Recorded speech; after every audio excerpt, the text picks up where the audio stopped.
Hey friends, what's up? Ash here. Welcome back to Gents. Hope that you're doing well. Legendary fragrances are the topic of the day.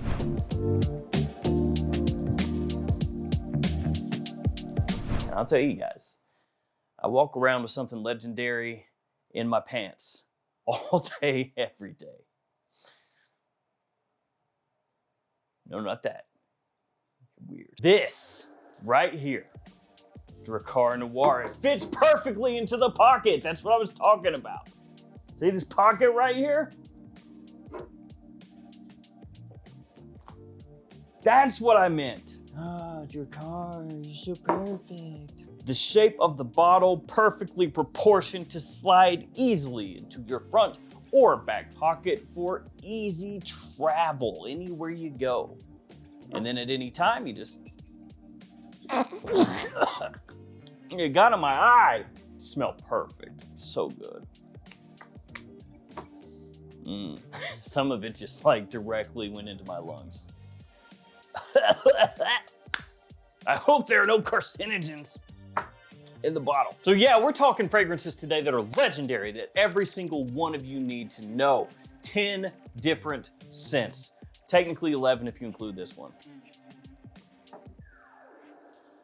I do smell good right now, but I don't suggest you spray that way. Probably would be better in a less crackheadish nature. Spray it on more normally.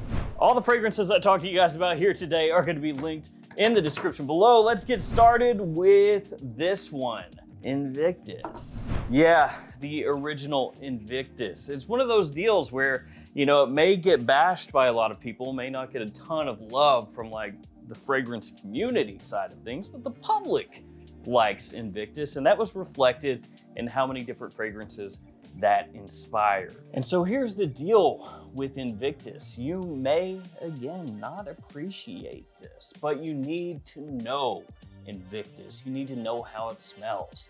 That way, if you want to join in on all the bashing and all the hating of Invictus style fragrances, you know what you're actually looking for. You can't go around bashing stuff and saying, oh, that's an Invictus style scent if you don't know how it really smells. At that point, you're just a poser. Don't be a poser.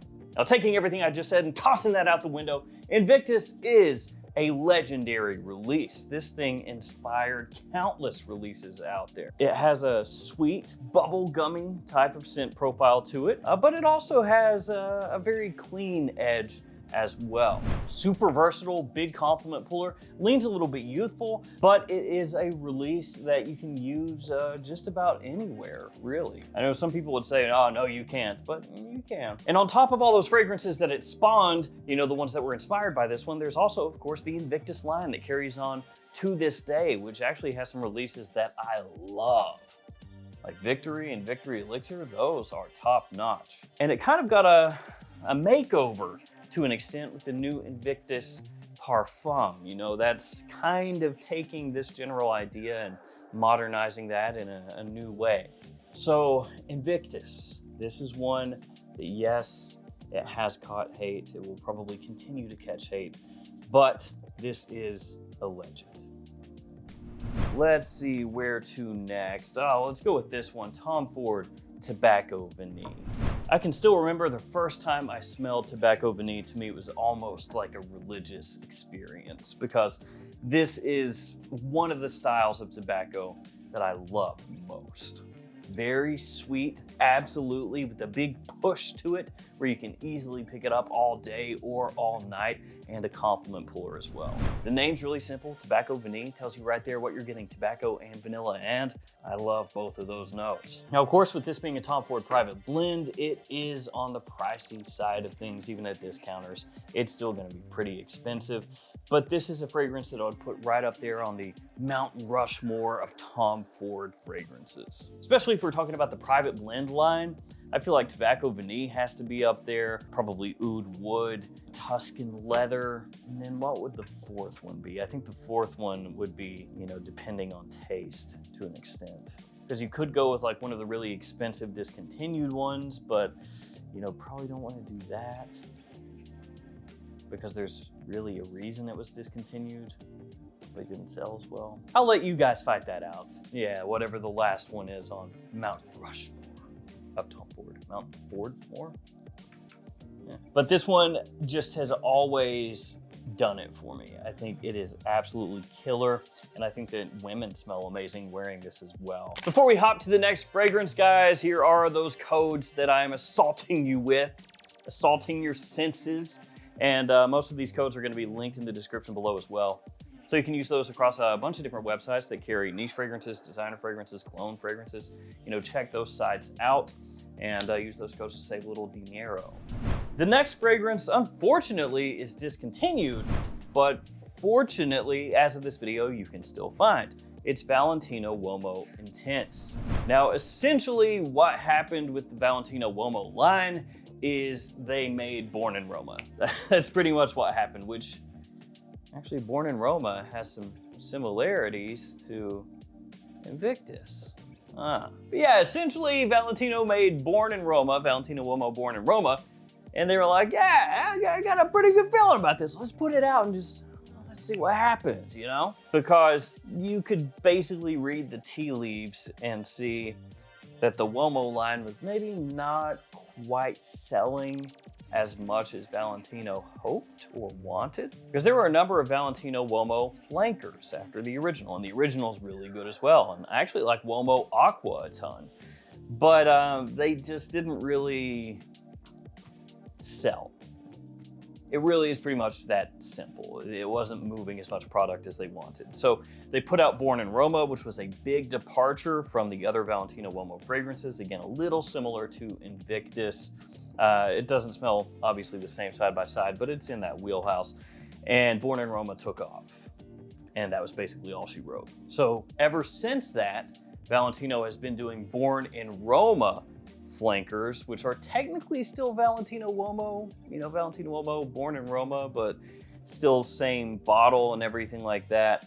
But they've been doing those flankers, and everything before Born in Roma, that's basically going away. At least in the US, if you go to Valentino's website, you search up men's fragrances, you will find all the Born in Roma releases. The original, Coral Fantasy, Yellow Dream, Intense, and the new Green Stravaganza. All of those are on there. None of the original are.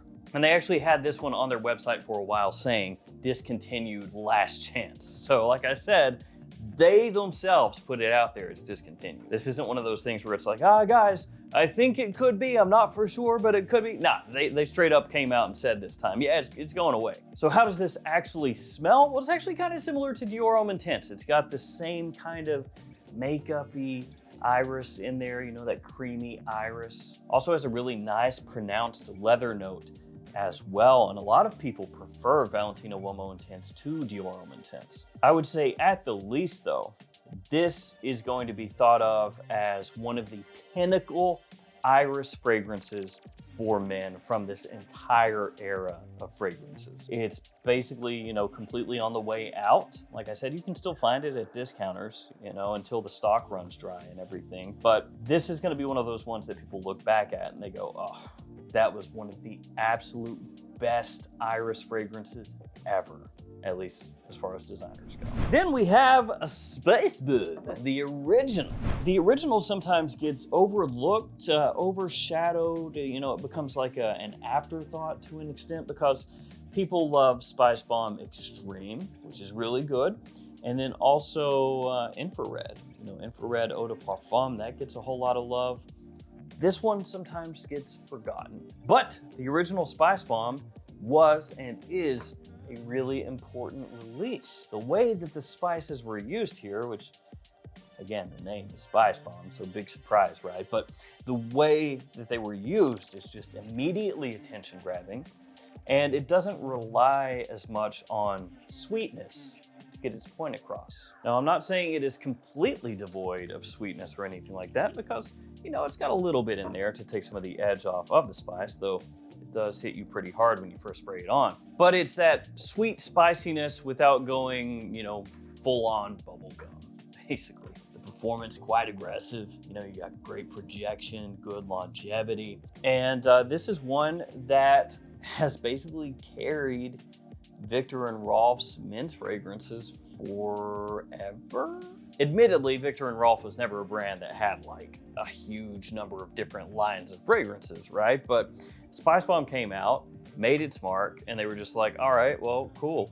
We're just doing Spice Bomb at this point, basically. Which, if I'm honest, I do wish Viktor and Rolf would come out with a new men's line outside of Spice Bomb, because the ladies have Flower Bomb, of course, so like that's their version of Spice Bomb. But then they've also had Bon Bon as a line that has a whole bunch of different flankers, releases there. And then they also have a new one as well, Good Aura. Then the ladies also have a new line called Good Fortune, which has 2 fragrances in it as of this video. And they have the Bon Bon line as well, which has a whole bunch of different releases, different flankers there. So it'd be nice to get a new line, is all I'm saying. Regardless of all that though, Spice Bomb is still really, really, really nice. And it has inspired other fragrances, both designers and niche. Next one is a fragrance that I think some people would be like, I don't know, legendary, but to me. And it's Luna Rosa Carbon. So obviously this did not start the Luna Rosa line. It wasn't the first flanker in the Luna Rosa line. And it smells similar to Dior Sauvage. So there is all that. But I do remember when this came out, when it very first launched, and there was a lot of hype behind this one. People were loving it. That alternative to Dior Sauvage, something that smelled similar to it, that had that same kind of compliment factor, that same kind of versatility, but was done in a Prada way. You know, less bashing you over the head and a little bit smoother, a little bit classier of a Dior Sauvage, while still smelling really similar to Dior Sauvage. But to me, this really helped boost up Luna Rosa as the line for Prada, for better or worse. Because Prada L'Homme had come out in 2016, this came out in 2017, and Luna Rosa was not like a flop or anything, but there were some releases in that line that just didn't really have a big impact. Luna Rosa Extreme ended up being discontinued, which is unfortunate because I actually really, really like that one. Then we had Luna Rosa Sport and Luna Rosa O Sport, which those also didn't make a huge impact. So you have to understand that when Luna Rosa Carbon came out, Luna Rosa was a line people knew about, of course, but it wasn't this line that had like a huge groundswell behind it. And so you had Prada L'Homme coming out, and then of course the flankers that came afterwards. And at the time, it didn't feel like Luna Rosa was like a massive line of fragrances necessarily until Carbon hit. And when Carbon hit, it was like the hype level for future Luna Rosa fragrances went whoop.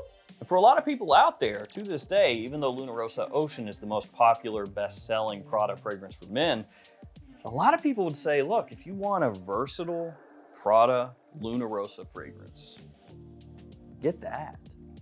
Or the original, that gets overlooked sometimes. And it almost feels like, as I said, that Carbon helped push Luna Rosa forward and eventually helped it become the preeminent Prada line for men, which came to the detriment of Prada L'Homme.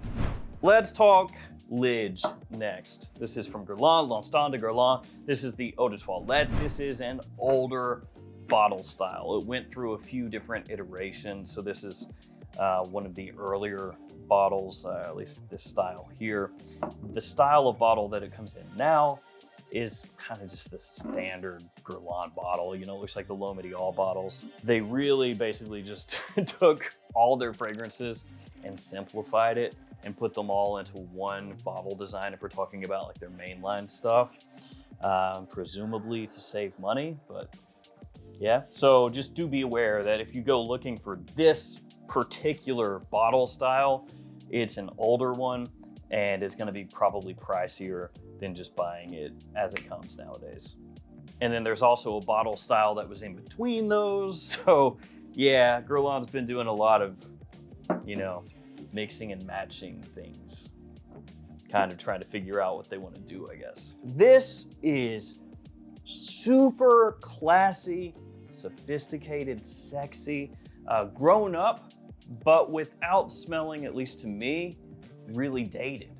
You have cacao in there, patchouli, a little bit of citrus off the top, some star anise. It does have that chocolatey patchouli vibe to it, more so than an earthy patchouli. An amazing evening scent. As I said, a great elegant fragrance. You can wear this to a formal occasion very easily.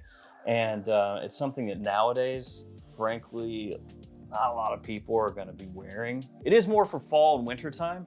So beware of that. You know, this is not gonna be like a summertime scent that you wear in the middle of the day. You know, it's really hot, anything like that. But this is an absolutely stunning fragrance that at one point in time did have a good amount of hype behind it, especially if you got L'Instant de Guerlain Extreme, which came in a similar bottle style, but then if you had like the more vintage version, it was black on the sides, which I have a bottle of that, but then it also like had a period where it was like the similar bottle style without the black on the sides. Like I said, they've done a lot of mixing and matching and changing and doing this and that to the bottles and presentations and stuff, but the fragrance itself, still worth owning. Okay, Fierce. Don't have to say much. Abercrombie, they loved, maybe still do love, presentations where they were like, yo, what if we made a bottle and we had a dude that you could see and he was like in good shape and he's just pulling his dong out. Could we do that? That would be sick. If we could just do that on like as many fragrances as possible, because I think that would really go far. They're taking the photos for the bottle, male model standing there and they were like, okay, we're gonna chop your head off. We don't care about your head, we don't care about your face. Pull your pants down. Pull it down more. Pull it down more. Keep pulling it down. Keep pulling it down. Click. Perfect. That really gets across how the fragrance smells. Fierce was everywhere / still continues to be everywhere. If you went into a mall anytime, like, I don't know, probably 10 years after this was released, like from release date to 10 years in the future, you would smell this everywhere. It seems like everybody had a bottle of this stuff, and it makes sense why, because you can wear it year round, you know, daytime, evening, super versatile. You can get it done with that, and it's a big compliment puller too. Then Mont Blanc, of course, came out with Legend, which smells pretty close to Fierce. I'm not saying that they were kind of copying what Fierce did, but I'm not saying it. Yeah, Legend came out, did pretty well. Still a bestseller, actually, for men's fragrances, so continues to do well. Actually outsells Fierce, so there's that. Gotta be kind of frustrating to an extent. You know, you come out with a fragrance, you crush it, you sell a ton. Somebody else goes like, I can do it, but better and for less. And then they sell like even more and they just keep on selling it. And you're kind of standing there like, hey, that's not fair. I might get it first. And then of course, Parfums de Marly came out with Percival. And Percival smells like Fierce. Fierceable, that's what it should be called. So it continues to inspire both designer and niche fragrances many, many years after release. And I don't think it's going anywhere anytime soon, that type of scent profile. We got Dolce & Gabbana The One. This is the Eau de Toilette, the OG, the one that kicked it off. I would like to take this time to once again tell Dolce & Gabbana, do not kill off The One. Now, I'm not saying that they are. What I am saying is, I've not heard anything about any new The One, and I want to hear about it. So make it happen. Thanks. Because it has been a minute since we've gotten a new The One, and now it's starting to feel like, hey guys, you remember this exists, right? The last flanker, I believe, was The One Luminous Night, which came out in 2021. And that was, of course, an exclusive edition, basically close to impossible to find if you're in the US. And then, 3 years before that, they had another exclusive edition. 3 years before that, another exclusive edition. So if they keep doing, an exclusive edition every 3 years, we should get one this year, right? But outside of exclusive editions, I'm sure, it was also 2021. Yeah, and that was The One Gold, which was okay. So it has been a while. It's been 3 years since any The One has come our way. All I'm saying is, don't give up on it. The original The One Eau de Toilette, it smells great. Really addictive. The performance is so-so. But for this type of scent, you know, this type of like sexy, alluring, inviting, like magnetic date night fragrance, it works. Because it's that type of scent where you catch a little whiff and you want to like get in closer and get some more of it, you know? It does not attack you in terms of projection, and you can spray it on pretty heavily and get away with it. I love The One. I love The One Eau de Parfum. I love the line. I don't want to see it go away. And this, to me, a legendary designer date night scent. This is just a personal choice. Versace, the Dreamer. I really like the Dreamer. This stuff, top notch. Presentation on it looks absolutely stunning. Very, very beautiful. And this is one of those ones, one of those bottles with the built-in atomizer, you know, no cap, but it works pretty well. Every time a new fragrance comes out that has a built-in atomizer and it works like trash, which is not that often, but when it does happen, it's like, guys, come on. Like Versace's got this one that came out decades ago that you can buy for like 20-something dollars that works great. It's generally agreed upon that this is the last fragrance that Gianni Versace was in charge of as creative director of Versace before he was murdered. I think this was released 96, and then he was murdered in 97.